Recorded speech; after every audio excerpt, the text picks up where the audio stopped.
मदीनापुर नाम के एक गांव में माँ सुभद्रा और बेटी रावली रहते थे। अपने पति परमेश की मृत्यु के बाद से सुभद्रा बहुत कठिनाइयों से अपनी बेटी का पालन पोषण कर रही थी। रावली ने 10वीं तक पढ़ाई की थी और वो बच्चों को अपने घर पर ही ट्यूशन पढ़ाती थी। बच्चों, मैंने कल जो पढ़ाया था, क्या वो तुमने लिखा? लाओ तो जरा, मैं चेक करती हूँ। सभी बच्चों ने हाँ कहा। फिर रावली एक स्टूल पर बैठ गई और उनके नोट्स को चेक करने लगी। रावली के घर से थोड़ी दूर एक पेड़ के नीचे खड़ा कृष्णा नाम का एक लड़का रावली को निहार रहा था। ये कौन है जो ऐसे आंखें फाड़ फाड़ के देख रहा है, जैसे उसने कभी किसी लड़की को देखा ही ना हो। रावली को असहज महसूस हो रहा था। तभी सुभद्रा आई। रावली, मैं पटेल के घर जाकर वापस आती हूँ।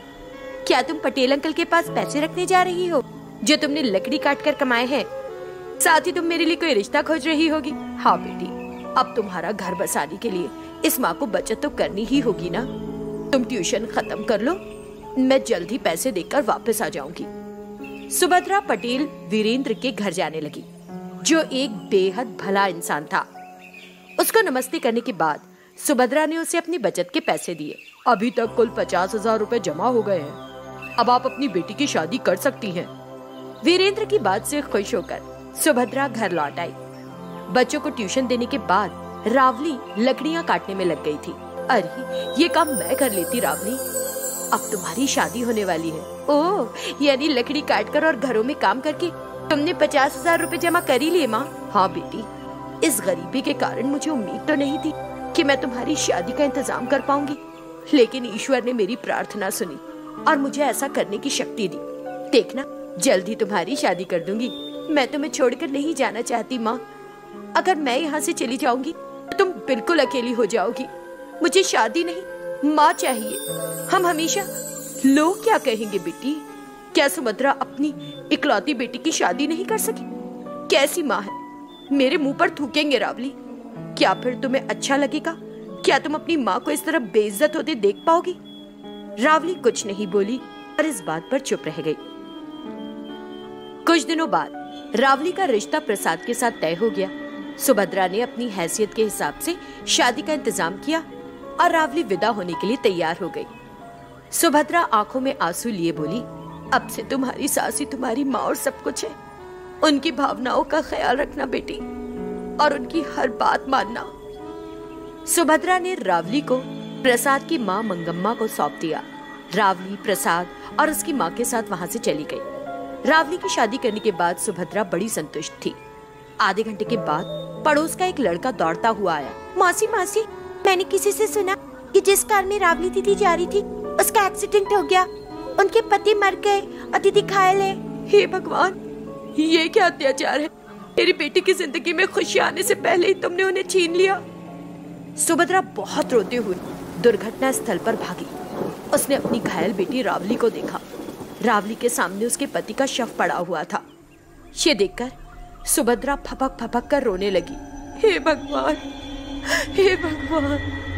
तभी एक एम्बुलेंस वहां आ गई और रावली को अस्पताल ले जाया गया। समय बीतने के साथ साथ धीरे धीरे रावली ठीक हो गई और उसने फिर से बच्चों को ट्यूशन देना शुरू कर दिया। कुछ दिनों के बाद कृष्णा नाम का वो लड़का सुभद्रा से बात करने आया। उसने रावली के साथ शादी की इच्छा जाहिर की। सुभद्रा मान गई और रावली की शादी कृष्णा से हो गई। दोनों ने खुशी से जिंदगी की नई शुरुआत की। नियति का विधान, जो होना है वही होता है। सुरेंद्र और कौशल्या नाम के पति पत्नी मणिपुर गांव में अपनी बेटी नक्षत्रा के साथ रहते हैं। वे अपनी बेटी के नाम से एक बिरयानी सेंटर भी चलाते हैं। कुछ समय तक उनका धंधा बहुत अच्छे से चला, लेकिन फिर और बिरयानी केंद्रों के प्रतिस्पर्धा में आने से उनके व्यवसाय की मांग कम हो गई। ऐसे ही एक दिन सुरेंद्र उदास बैठा था। अगर आप इस तरह दिल पर बोझ लिए घूमेंगे तो सोचिए कि हमारा क्या होगा। कौशल्या, मैं असमंजस में हूँ कि क्या करूँ। मैंने कर्ज लिया है और इस उम्मीद में सेंटर शुरू किया था कि कारोबार अच्छा चल निकलेगा, लेकिन ये तो हर दिन कम ही होता जा रहा है। फिर आप क्या करने की सोच रहे हैं? मुझे लगता है कि बिरयानी सेंटर को बंद कर देना ही बेहतर है। फिर आप कर्ज कैसे उतार सकेंगे? हमारी बेटी बड़ी हो रही है, उसकी स्कूल की फीस भी हर साल बढ़ती जा रही है। देखिए, हमारा भविष्य आपके हाथ में है, ध्यान रखते हुए ही कोई फैसला लीजिएगा। अब हमारे पास 2 रास्ते हैं कौशल्या। वो क्या? मौजूदा स्थिति में ग्राहकों को आकर्षित करने के लिए हमें नई तरह की बिरयानी बनानी होगी, ये पहला रास्ता।